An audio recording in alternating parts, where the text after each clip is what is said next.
بسم اللہ الرحمن الرحیم. السلام علیکم. ڈاکٹر لبنہ شوکت. یہ کہ ایجوکیشنل سائیکالوجی کا رول کیا ہے. ایجوکیشنل سائیکالوجی کا رول دیکھیں تو لرنر یا اسٹوڈنٹ کے لیے یہ ہے کہ ایجوکیشنل سائیکالوجی سب سے پہلے لرنر یا اسٹوڈنٹ کی پرسنالٹی، نیچر اور اس کی ذہانت کو سمجھتی ہے، اور اس کی نیچر، اس کی ذہانت اور اس کی ایبیلٹی، اس کی ایج اور اس کی کلاس کو سمجھتے ہوئے اس کو تعلیم دینے کے ہمیں طریقے بتاتی ہے. تو ایجوکیشنل سائیکالوجی کا پہلا رول یہ ہے. دوسرا رول یہ ہے کہ ایجوکیشنل سائیکالوجی جو ہے وہ ہمیں اس بات کے بارے میں معلومات دیتی ہے کہ اسکول کا سیٹ اپ کیا ہونا چاہیے، اسکول میں لیڈرشپ اور مینجمنٹ کس قسم کی ہونی چاہیے، کہ ایک لیڈر یا ایک ٹیچر، ایک ایڈمنسٹریٹر یا پرنسپل جو ہے اس کو کس طریقے کے رول ریگولیشن اور کس انداز میں اسکول میں پالیسیز پلانز جو ہیں وہ بنانے چاہیے، جو کہ ایک بہتر تعلیمی انوائرمنٹ کے لیے ضروری بھی ہیں اور طالب علموں کو اسکول میں انٹرسٹ بھی دیتے ہیں،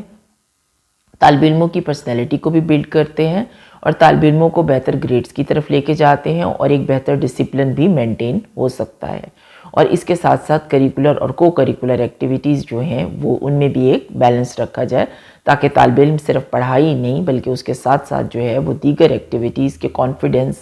ان کو بہتر بولنے کا طریقہ جو وہ سیکھ رہے ہیں اس کے مطابق وہ پرفارم کرنا یا ایکٹ کرنا بھی جانتے ہوں. تو یہ دوسرے نمبر پر آ جاتا ہے. اس کے بعد تیسرے نمبر پر آ جاتا ہے کہ طالب علموں کو ایسے ٹیچر پرووائڈ کرنا، اسکول طالب علموں کو ایسے ٹیچر پرووائڈ کرے جو کہ بہتر تعلیم کا ذریعہ بن سکیں، جن کی بہترین پرسنالٹی ہو، جو بہتر انداز میں بہتر طریقے سے بہتر ٹیچنگ میتھڈ استعمال کرتے ہوئے طالب علموں کو افیکٹو یا مؤثر تعلیم دے سکیں. تو ایسی کوالیفیکیشن کے افراد سلیکٹ کرنا، ایسی پرسنالٹی کے ایسے افراد جن کی کمیونیکیشن بہت اچھی ہو، جو کہ اسٹوڈنٹ سے ریپو بلڈ کر سکیں، جو ڈفرینٹ ٹیچنگ میتھڈز جانتے ہوں اور اپنے سبجیکٹ میں بھی کمانڈ رکھتے ہوں. تو یہ بھی ایجوکیشنل سائیکالوجی کا رول ہے کہ وہ اس بات میں مدد دیتی ہے کہ کس فرد کو ٹیچر کے طور پہ سلیکٹ کیا جائے.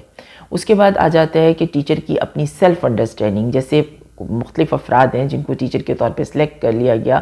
اب وہ ٹیچر جو ہیں اسکول ایک طرف تو ان کو پروفیشنل ٹریننگ دے رہا ہوتا ہے، ان کی قابلیت کے مطابق انہیں سلیکٹ کر رہا ہوتا ہے، انہیں اسکول میں پڑھانے کا موقع دے رہا ہوتا ہے. ساتھ ساتھ ایک ٹیچر خود اپنے آپ کو سمجھے کہ یہ پرسنالٹی میں نے مینٹین کرنی ہے، کیونکہ میں ایک اسکول میں ٹیچر ہوں یا میں کسی بھی جگہ پر جو ہے وہ اسکول، کالج، یونیورسٹی یا کسی بھی ادارے میں تعلیم دیتا ہوں یا میں تعلیم دیتی ہوں، تو میری ایسی پرسنالٹی ہونی چاہیے، میری یہ ایتھکس ہونی چاہیے، مجھے ڈسپلن کا خیال کرنا چاہیے، میرا سبجیکٹ پر یہ کمانڈ ہونی چاہیے، مجھے پڑھانے کے لیے اگر میں اسکول میں پڑھاتا ہوں یا پڑھاتی ہوں تو یہ ٹیچنگ میتھڈز استعمال کرنے ہیں، اگر کالج، یونیورسٹی یا ہائر ایجوکیشن کے ادارے ہیں تو یہ ٹیچنگ میتھڈز استعمال کرنے ہیں، طالب علموں کی گریڈنگ کس طرح کرنی ہے، ان کے ایگزامز کس طرح لینے ہیں، اور اپنی پرسنالٹی کو کتنا زیادہ گروم کرنا ہے کہ ایز اے رول ماڈل طالب علم جو ہیں وہ مجھے فالو کر لیں، یا جب طالب علم مجھے فالو کریں تو میں ان کے لیے رول ماڈل ہوں، تو اس صورت میں میری تمام بہتر صلاحیتیں جو ہیں وہ موجود ہوں، تاکہ طالب علم جو ہیں وہ میری عادتوں کو جب پک کریں تو وہ بھی اچھے افراد بن سکیں. تو یہ بھی ہمیں سائیکالوجی بتاتی ہے. اس کے بعد یہ کہ کریٹیویٹی، کہ سائیکالوجی جو ہے وہ اسکولوں کے اندر بہت سارے اسکول ہیں، بہت سارے کالج، یونیورسٹی. اب یہ کہ کیا چیز یونیک ہے ڈفرینٹ کالجز میں، اسکول میں، یونیورسٹی میں، جیسے تعلیمی اداروں میں پیرنٹس اپنے بچوں کو بھیجتے ہیں یا جو اسٹوڈنٹ ہیں وہ خود سلیکٹ کرتے ہیں جو ہائر ایجوکیشن میں آ جاتے ہیں کہ انہوں نے کس ادارے میں پڑھنے کے لیے جانا ہے. تو اس صورت میں یہ کہ جس ادارے میں زیادہ یونیک اور زیادہ کریٹیو اور زیادہ بہتر طریقے سے پڑھایا جائے گا، اسی ادارے کی طرف پیرنٹس بھی اٹریکٹ ہوتے ہیں اور اسٹوڈنٹ بھی اٹریکٹ ہوتے ہیں. تو سائیکالوجی میں بتاتی ہے کہ کیا کیا کریٹیو ٹیکنیکس ہمیں یوز کرنی ہے، جن کو استعمال کر کے کوئی بھی ادارہ زیادہ سے زیادہ بہتر ہو سکتا ہے، اپنے آپ کو یونیک بنا سکتا ہے، ایجوکیشن کی کوالٹی بیٹر کر سکتا ہے اور ادارے میں زیادہ سے زیادہ بہتر چیزیں مینٹین کی جا سکتی ہیں. اس کے بعد سائیکالوجی کا جو ایک اور رول ہے وہ یہ کہ ہم اس قسم کا تعلیمی انوائرمنٹ، اس قسم کی ٹیچنگ لرننگ کی سیٹ کریں کہ طالب علموں کی پرسنالٹی کے ساتھ ساتھ ہم کوالٹی ایجوکیشن بھی پرووائڈ کر سکیں. کیونکہ تعلیمی ادارے تو بہت سے ہوتے ہیں، اسکول بھی، کالج بھی، یونیورسٹی بھی، لیکن طالب علم اور پیرنٹس انہی اداروں کی طرف جاتے ہیں جس میں ایجوکیشن کی کوالٹی ہوتی ہے، یعنی ایسی ایجوکیشن دی جاتی ہے جو کہ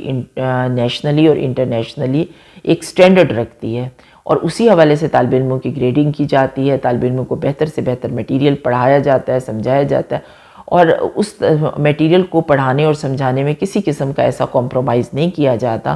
کہ طالب علم جو ہے وہ اگر کم گریڈز لے رہے ہیں یا وہ جو ہے وہ لوز کر رہے ہیں تو اس صورت میں ان کو بتایا جاتا ہے کہ آپ کے گریڈز کم ہیں، آپ کو مزید پڑھائی کی ضرورت ہے، تو اس صورت میں یہ کہ ہم آپ کو نیکسٹ کلاس میں موو آن نہیں کر سکتے یا ہم آپ کو اگلے سیمیسٹر میں نہیں لے جا سکتے، پہلے آپ اپنی اس ایجوکیشن کی کوالٹی جو ہمارے اسکول کا ایک سٹینڈرڈ ہے، ہمارے ملک میں ایک سٹینڈرڈ ہے یا انٹرنیشنل سٹینڈرڈ ہے، اس کے مطابق اپنی سبجیکٹ کی تیاری کریں، اس میں اتنے گریڈز لیں، پھر آپ اگلی کلاس میں جائیں گے یا اگلے سیمیسٹر میں جائیں گے، تو اس صورت میں یہ کہ کوالٹی پر کمپرومائز نہیں کرنا، اور اس کے بارے میں ہمیں سائیکالوجی بتاتی ہے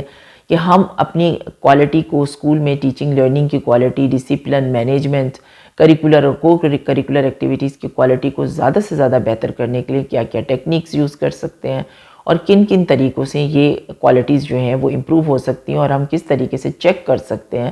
کہ یہ کوالٹی جو ہیں وہ اب امپروو ہو گئی ہیں اور طالب علموں نے یہ گریڈز لیے ہیں، کہ کبھی ہم آبجیکٹیو ٹائپ ٹیسٹ ہیں، ایسے ٹائپ ٹیسٹ ہیں، انٹرویوز ہیں، وائواز ہیں، کہ ہر طریقے سے کہ طالب علموں کا جو ہے وہ بریف لکھنا، ان کا کسی سوال کا لینتھی جواب دینا، ان کا بولنے کا طریقہ، ان کا کانفیڈنس، ان کی پرسنالٹی، ہر چیز جو ہے وہ ہم کوالٹی کے حساب سے چیک کریں تاکہ طالب علم جب آگے جائیں تو اس صورت میں یہ کہ ان کی تعلیمی معیار بہتر سے بہتر ہو۔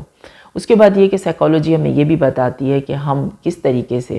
طالب علموں کو اتنی بہتر تعلیم دیں کہ وہ آگے جا کر جاب مارکیٹ میں بہتر سے بہتر جاب لے سکیں، کیونکہ جب ہم طالب علموں کو تعلیم دے رہے ہوتے ہیں تو تعلیم دیتے ہوئے ہمیں اس بات کا خاص خیال رکھنا چاہیے کہ جو شعبے یا جو ہمارے پاس مختلف آپشن ہیں سبجیکٹس کے، ہم وہی آپشن رکھیں، وہی شعبے جو ہیں وہ سٹارٹ کریں، وہی سبجیکٹس طالب علموں کو پڑھائیں جن کی مارکیٹ میں ڈیمانڈ ہے، تاکہ جب وہ پڑھ کر مارکیٹ میں جائیں تو اس صورت میں وہ آسانی سے انہی سبجیکٹ کو وہ پڑھ کر گئے ہیں اور مارکیٹ میں ڈیمانڈ بھی ہے اور وہ سبجیکٹ کے حوالے سے مارکیٹ میں ایڈجسٹ ہو جائیں۔ اور یہ بات ہمیں سائیکالوجی بتا رہی ہوتی ہے کہ ہم جو ہے وہ ریسرچ کر لیں، ہم جو ہے وہ سوسائٹی کا ٹرینڈ دیکھ لیں کہ سوسائٹی، ہماری ہمارے کمیونٹی میں ڈیفرنٹ جابس جو ہیں وہ کس قسم کی ڈیمانڈنگ ہے، اور پھر جس قسم کی ڈیمانڈنگ ہے اسی قسم کے سبجیکٹس اور اسی طرح کی اور اسی سٹینڈرڈ اور کوالٹی کی تعلیم ہم اپنے طالب علم کو پرووائڈ کریں، تو اس صورت میں بہتر سے بہتر جو ہے وہ تعلیم ملے گی اور اسی قسم کی ملے گی جس کی مارکیٹ میں ڈیمانڈ ہے، تو طالب علم بہتر سے بہتر زیادہ سے زیادہ وہاں پر ایڈجسٹ ہو جائیں گے۔ اس کے بعد یہ ہے کہ طالب علموں کو جو ہے وہ کانفیڈنٹ بنانا اور طالب علموں کو ان کو یہ سکھانا کہ وہ زیادہ سے زیادہ اپنے اوپر اعتبار کریں، اعتماد کریں اور سٹریس یا کنفیوژن سے بچ سکیں۔ یہ عام طور پر یہ ہوتا ہے کہ طالب علم جب ایگزامز ہو رہے ہوتے ہیں تو وہ سٹریس لے رہے ہوتے ہیں، یا کہیں کسی جگہ وائوا ہے یا کوئی ایگزام ہے یا کوئی کمپٹیشن ہے، کو کریکولر ایکٹیویٹیز ہیں یا کریکولر ایکٹیویٹیز میں، تو وہ کنفیوز ہوتے ہیں، کانفیڈنس لوز کر رہے ہوتے ہیں، تو ان کو سکھایا جائے کہ سب سے پہلے آپ تیاری کریں، اس کے بعد پریکٹس کریں، اس کے بعد اپنے ٹیچر کے ساتھ مل کر جو ہے وہ اس چیز کی ریہرسلز کریں، اور اس کے بعد کانفیڈنس فیل کریں کہ ہم نے یہ چیز سیکھ لی ہے تو انشاءاللہ ہم بہتر پریزنٹ بھی کر سکیں گے۔ اسی طرح طالب علم عموماً کنفیوزڈ ہو رہے ہوتے ہیں کہ ہم نے کوئی انٹرویو دینا ہے، ہم نے اس جگہ سے تعلیم حاصل کر رہے ہیں، آگے جا کے ہم کامیاب ہوں گے یا نہیں، تو سائیکالوجی ہمیں بتاتی ہے کہ ٹیچر اور اسکول کا ادارے میں موجود تمام لوگ جو ہیں وہ طالب علموں کو اس قسم کی تعلیم دیں کہ ہم نے آپ کو جو سبجیکٹ پڑھایا اس کی معاشرے میں ڈیمانڈ ہے اور اس کی ہم نے تمام بیسکس اور کوالٹی کے حساب سے جو ہے وہ تمام چیزیں آپ کو پہنچا دی ہیں، تو آپ کو اپنے اوپر کانفیڈنس رکھنا چاہیے، اپنے اوپر اعتبار کرنا چاہیے، اور آپ کو پتہ ہونا چاہیے کہ یہ سب چیزیں آپ کو آتی ہیں، تو کس طریقے سے آپ ان سب چیزوں کو کسی انٹرویو یا وائوے میں کسی بھی جگہ پر جو ہے وہ ریپریزنٹ کریں گے یا بیان کریں گے۔ تو جتنا زیادہ طالب علموں کو یہ پتہ ہوگا کہ ان کی کوالٹی ایجوکیشن ہے، ان کو پتہ ہوگا کہ یہ تعلیم جو کہ ہم نے حاصل کی ہے معاشرے میں اس کی ڈیمانڈ بھی ہے، اور ہمیں جو ہے وہ میٹیریل آتا ہے جو کہ کسی بھی سبجیکٹ کے حوالے سے ڈیمانڈنگ ہوتا ہے، تو اس صورت میں وہ کانفیڈنٹ فیل کریں گے اور وہ زیادہ بہتر انٹرویوز دے سکیں گے۔ Thank you.